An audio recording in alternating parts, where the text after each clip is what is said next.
વિદ્યાર્થી મિત્રો, વિસ્ડમ international school સુધી આપનું ફરીથી સ્વાગત છે. ધોરણ 11 કોમર્સ વિષય આંકડાશાસ્ત્રમાં આપણે ચેપ્ટર નંબર 2 માહિતીનું નિરૂપણ જોઈ રહ્યા હતા અને આપણે ગયા વિડિયો લેક્ચરમાં જોયું કે વર્ગીકરણ શા માટે જરૂરી છે, વર્ગીકરણના પ્રકાર કેટલા છે, માહિતીના કેટલા પ્રકાર છે અને માહિતીના આધારે વર્ગીકરણ કઈ રીતે કરવામાં આવે છે. આજે આપણે જોઈશું તો સતત અને અસતત વર્ગીકરણના જે આપણે ઉદાહરણો જોયા હતા એ ઉદાહરણને આધારે આપણે જે જોવાનું છે એ છે તો કે વર્ગીકરણ જ્યારે આપણે કરીએ છીએ તો સતત આવૃત્તિ વિતરણ આપણે તૈયાર કરવું હોય તો શું કરવામાં આવે છે, તો સતત આવૃત્તિ વિતરણ માટેને કેટલાક મહત્વના પોઈન્ટ આપણે આજે જોવાના છે. તો સતત આવૃત્તિ વિતરણ એટલે વર્ગીકરણ, સતત આવૃત્તિ વિતરણ અને સતત આવૃત્તિ વિતરણ માટે આપણે બે પ્રકારની જે કઈ સીમાઓ છે જોવાની છે. એક તો વર્ગની ઉપલી સીમા, વર્ગની ઉપલી સીમા જેને આપણે શું કહેતા હતા તો કે ઉધ્વ સીમા. તમે વર્ગ ભણ્યા છો એટલે યાદ છે. જ્યારે વર્ગની નીચલી સીમા જેને આપણે શું કહીએ છીએ તો કે તેને આપણે કહીશું અધ સીમા. વર્ગની ઉપલી સીમા એટલે ઉધ્વ સીમા, વર્ગની નીચલી સીમા એટલે શું આવશે, અધ સીમા. અને આ બંને વચ્ચેના તફાવતને શું કહેવાય છે, વર્ગ લંબાઈ. પણ વર્ગ લંબાઈ મેળવવા માટે આપણે આને શું મેળવવા પડે છે તો કે અધ સીમા બિંદુ અને ઉધ્વ સીમા બિંદુ. તો આપણે લખીએ તો વર્ગનું અધ સીમા બિંદુ જ્યારે આપણે મેળવવું હોય તો કઈ રીતે મળશે તો કે અધ સીમા બિંદુ બરાબર જે તે વર્ગની કઈ સીમા આવશે, નીચલી સીમાની કિંમત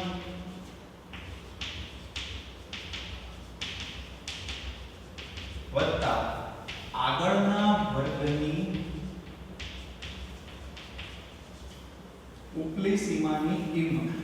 એટલે જે વર્ગ હતો એની આગળના વર્ગની ઉપલી સીમાની કિંમત, જે તે વર્ગની નીચલી સીમાની કિંમત વત્તા આગળના વર્ગની ઉપલી સીમાની કિંમત ભાગ્યા કેટલા કરવાના થશે 2, જેથી કરીને આપણને શું મળશે, વર્ગનું અધ સીમા બિંદુ.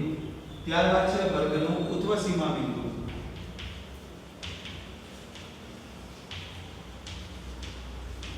તો ઉધ્વ સીમા બિંદુ કઈ રીતે મળશે તો કે જે તે વર્ગની ઉપલી સીમાની કિંમત વત્તા પછીના વર્ગની, એટલે જે વર્ગ હોય તે પછીના વર્ગની નીચલી સીમાની કિંમત.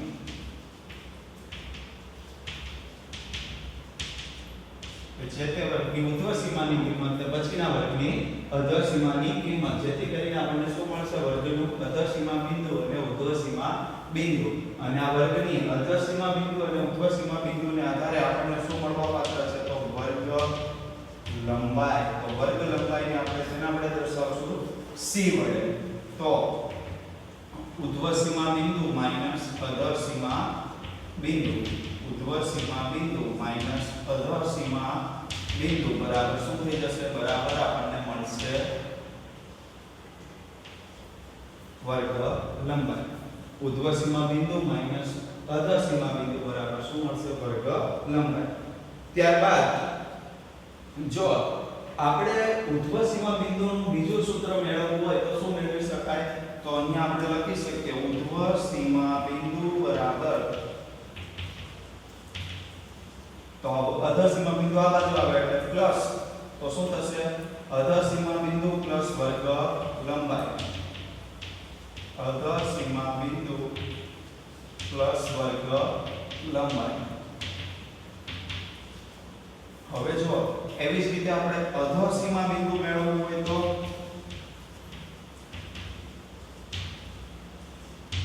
અધ સીમા બિંદુને આ બાજુ કરતા બનાવીએ તો વર્ગ લંબાઈ સામેની બાજુ શું થશે, 12, એટલે ઉધ્વ સીમા બિંદુ માઈનસ વર્ગ લંબાઈ, ઉધ્વ સીમા બિંદુ માઈનસ વર્ગ લંબાઈ. હવે આ જે તે વર્ગ છે એની શું મેળવવાની હોય છે, મધ્ય કિંમત પણ આપણે મેળવતા હોઈએ છીએ. તો વર્ગની મધ્ય કિંમત બરાબર શું આવશે, તો લખીએ તો વર્ગની મધ્ય કિંમત બરાબર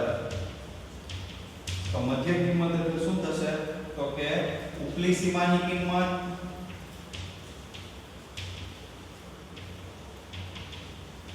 વત્તા નીચલી સીમાની કિંમત, ઉપલી સીમાની કિંમત વત્તા નીચલી સીમાની કિંમત ભાગ્યા 2 એટલે શું મળશે આપણને વર્ગની મધ્ય કિંમત. ઉપલી સીમાની કિંમત વત્તા નીચલી સીમાની કિંમત ભાગ્યા 2 એટલે શું મળશે વર્ગની મધ્ય કિંમત. હવે આ મધ્ય કિંમતના આધારે પણ આપણે ઉપલી સીમા અને નીચલી સીમાની કિંમત મેળવી શકીએ. તો જોઈએ તો ઉપલી સીમા બરાબર શું આવશે તો કે મધ્ય કિંમત પ્લસ 1/3 વર્ગ લંબાઈ પ્લસ 1/3 વર્ગ લંબાઈ. જ્યારે નીચલી સીમા બરાબર શું થશે તો નીચલી સીમા બરાબર મધ્ય કિંમત માઈનસ 1/3 વર્ગ લંબાઈ. તો ઉપલી સીમા બરાબર મધ્ય કિંમત પ્લસ 1/3 વર્ગ લંબાઈ, નીચલી સીમા બરાબર મધ્ય કિંમત માઈનસ 1/3 વર્ગ લંબાઈ. હવે આપણને ક્યારેક માહિતી આપેલી છે અને આ માહિતી પરથી જ્યારે આપણે શું મેળવવાનું છે વર્ગોની સંખ્યા કે કંઈ નક્કી કરવું હોય તો કઈ રીતે કરી શકાય તો એનું એક સૂત્ર આવે છે વિસ્તાર. તો વિસ્તાર ને આપણે શું કહીશું r. તો કઈ રીતે મળશે તો કે વિસ્તાર r બરાબર શું આવી શકે તો કે માહિતીનું સૌથી મોટો અવલોકન માઈનસ માહિતીનું સૌથી નાનું અવલોકન. માહિતીનું સૌથી મોટો અવલોકન માઈનસ માહિતીનું સૌથી નાનું અવલોકન. જે આપણને શું મળવાપાત્ર છે વિસ્તાર મળવાપાત્ર છે. તો જ્યારે આપણે માહિતીમાં વર્ગોની સંખ્યા આપેલી હોય અથવા તો શું આપેલું હોય વર્ગ લંબાઈ આપેલી હોય અને વિસ્તાર મળેલો હોય તો આપણે મેળવી શકીએ. તો અહીંયા આપણે કેટલાક ટોપિક લખીએ તો પહેલું આપણે વર્ગ લંબાઈ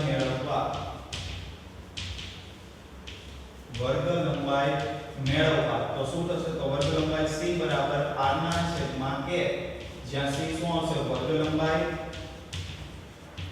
r શું આવશે તો કે r બરાબર વિસ્તાર અને k શું આવશે તો કે k બરાબર વર્ગોની સંખ્યા. વર્ગોની સંખ્યા. ત્યારબાદ આપણો બીજો ટોપિક આવશે તો કે વર્ગોની સંખ્યા મેળવવા. તો જ્યારે વર્ગોની સંખ્યા મેળવવાની હોય તો શું આવશે તો કે k બરાબર r ના છેદમાં c એટલે વિસ્તારના છેદમાં વર્ગ લંબાઈ. અને ત્રીજું છે તો કે વિસ્તાર મેળવવા. તો વિસ્તાર મેળવવાનું સૂત્ર શું આવશે તો કે r બરાબર c * k. r બરાબર વર્ગ લંબાઈ ગુણ્યા વર્ગોની સંખ્યા. ત્યારબાદ જો આપણે વાત કરીએ તો અનિવારક વર્ગ અને નિવારક વર્ગ પણ હોઈ શકે છે, જેના માટે આપણે અધસીમા બિંદુ અને ઉર્ધ્વસીમા બિંદુ આ રીતે મેળવી શકીએ છીએ. હવે પછી આપણે જો વાત કરીએ તો સંચય આવૃત્તિ. અને સંચય આવૃત્તિમાં જો આપણે વાત કરવાની હોય તો લખીએ સંચય આવૃત્તિ વિતરણ. તો જો સંચય આવૃત્તિ વિતરણ શું થાય છે તો કે ચલની કિંમત અને જે ચલની કિંમતની સામેની આવૃત્તિ એટલે ચલ હોય કે વર્ગ હોય એની સામેની આવૃત્તિ અને તેની આગળના બધા જ વર્ગની આવૃત્તિના સરવાળાને શું કહેવાય છે સંચય આવૃત્તિ કહે છે અને તેના વિતરણને સંચય આવૃત્તિ વિતરણ કહે છે. તો અહીંયા ધ્યાન આપો તો સંચય આવૃત્તિ વિતરણ માટે શું લખાશે તો પહેલા તો લખીએ સંચય આવૃત્તિ. તો જે તે ચલ કિંમત કે વર્ગની આવૃત્તિ અને તેની આગળની બધી જ આવૃત્તિઓના સરવાળાને શું કહે છે? સંચય આવૃત્તિ કહે છે.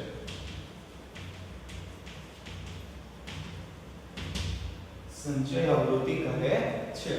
હવે સંચય આવૃત્તિમાં શું હોય છે? તો સંચય આવૃત્તિને Cm વડે દર્શાવાય છે.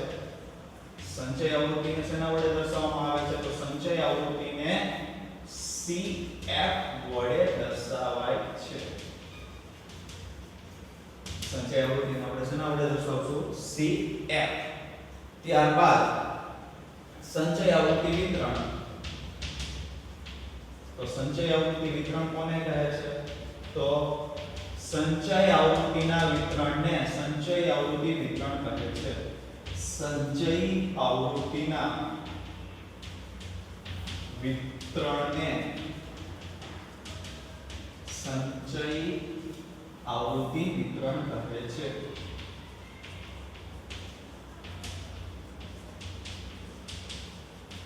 હવે સંચય આવૃત્તિ વિતરણના કેટલા પ્રકાર છે? તો બે પ્રકાર છે. કયા કયા? તો કે થી ઓછા પ્રકારનું સંચય આવૃત્તિ વિતરણ અને થી વધુ પ્રકારનું સંચય આવૃત્તિ વિતરણ. સંચય આવૃત્તિ વિતરણના પ્રકાર તો એક આવશે થી ઓછા પ્રકારનું સંચય આવૃત્તિ વિતરણ.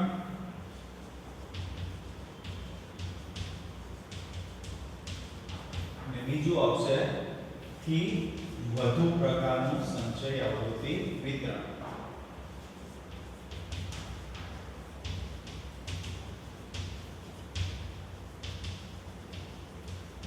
થી ઓછા પ્રકારનું સંચય આવૃત્તિ વિતરણ અને થી વધુ પ્રકારનું સંચય આવૃત્તિ વિતરણ.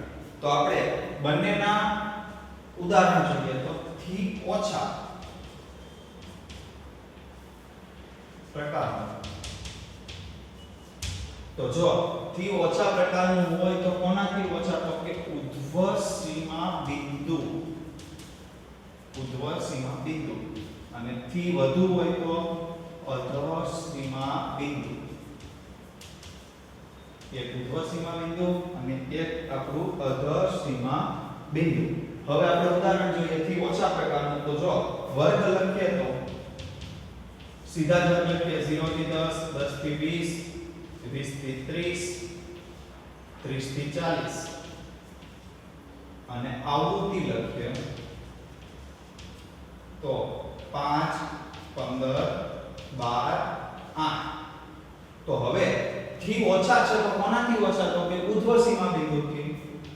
તો ઉધ્વ સીમા બિંદુ. તો જો થી ઓછા હોય ને ત્યારે ઉપર એક ઉધ્વ સીમા પ્લસ કરવાની થાય. એટલે કે અહીંયા 10 છે પણ એની ઉપર કેટલા વર્ગ હોય? તો એની ઉધ્વ સીમા પ્લસ કરવાની. એટલે કેટલા આવશે? 0, 10, 20, 30 અને 40. અને સામેની સંચય આવૃત્તિ તો 0 ની સામે 0 કારણ કે જે વર્ગ આપણે પ્લસ કરીએ ત્યાં 0 આવશે. અને ત્યારબાદ 0 + 10 એટલે 10 સોરી 0 + 5 એટલે 5, 5 + 15 એટલે 20, 20 + 12 એટલે 32 અને 32 + 8 એટલે 40. હવે આપણે જોઈએ થી વધુ. આમાં આપણે મેળવીએ થી વધુ તો ત્યાં શું લેવાનું થાય? તો કે અધઃ સીમા બિંદુ. જો અહીંયા એક વસ્તુ ધ્યાન રાખવાની, આ આપણા નિવારક વર્ગ છે. જો નિવારક ન હોત તો અનિવારક પરથી આપણે બિંદુઓ મેળવત. તો અહીંયા 0 પહેલું અધઃ સીમા, બીજાની 10, ત્રીજાની 20, ચોથાની 30 અને છેલ્લે આમાં છેલ્લે એડ કરવાનું. પહેલામાં આપણે ક્યાં એડ કર્યું? ઉપર. અહીંયા ક્યાં એડ કરશું? છેલ્લે. તો આપણે ટોટલ અહીંયા લખવાનું. પહેલા તો બધા જ આવશે કારણ કે 0 થી વધુ તો બધા છે. એટલે 5 + 15 + 12 + 8 બરાબર કેટલા થઈ ગયા? 40. 10 થી વધુ તો આ 5 નીકળી જશે એટલે કેટલા આવશે? તો કે 40 - 5 બરાબર 35. ત્યાર પછી 12 નીકળી જશે એટલે 35 - 12 સોરી 15 નીકળી જશે એટલે 20. ત્યારબાદ 20 - 12 નીકળી જશે એટલે 8 અને 8 - 8 બરાબર 0. જે આપણે એડ કરેલો વર્ગ હતો ત્યાં કેટલા થઈ જાય 0. ઉપર અહીંયા એડ કરતા હતા એટલે 0, અહીંયા નીચે એડ કરતા હતા એટલે 0. તો વિદ્યાર્થી મિત્રો આ આપણા સૂત્ર અને ઉદાહરણ કહી શકાય. ત્યાર પછી કેટલાક આપણને કોષ્ટક રચનાના માર્ગદર્શક નિયમો આપ્યા છે અને માર્ગદર્શક નિયમોમાં પણ મોટા ભાગે આપણે જે સૂત્ર લખ્યા એ સૂત્ર આપેલા છે, પણ એક સૂત્ર આપણને વધારે આપેલું છે. કયું એક સૂત્ર વધારે આપેલું છે તો આપણે અહીંયા અત્યાર સુધી લખ્યું નથી. એ સૂત્રમાં જો આપણે ધ્યાન આપો તો તમને શું આપેલું છે તો કે વર્ગનું અધસીમા બિંદુ અને ઉર્ધ્વસીમા બિંદુ જ્યારે મેળવવાનું હોય તો નવું સૂત્ર પણ આવી શકે. વર્ગનું અધસીમા બિંદુ આ મુજબ વર્ગનું અધસીમા બિંદુ જ્યારે અનિવાર્ય વર્ગ હોય ત્યારની વાત છે તો મધ્ય કિંમત -1/3 વર્ગ લંબાઈ. જ્યારે વર્ગનું ઉર્ધ્વ સીમા બિંદુ અનિવાર્ય વર્ગની વાત છે, ઉર્ધ્વ સીમા બિંદુ બરાબર મધ્ય કિંમત +1/3 વર્ગ લંબાઈ. તો આ આપણા કુલ સૂત્ર થઈ ગયા. આવતા વિડિયો ભાગમાં આપણે સ્વાધ્યાય 2.1 ના કેટલાક દાખલાઓ વિશે વાત કરીશું. Thank you.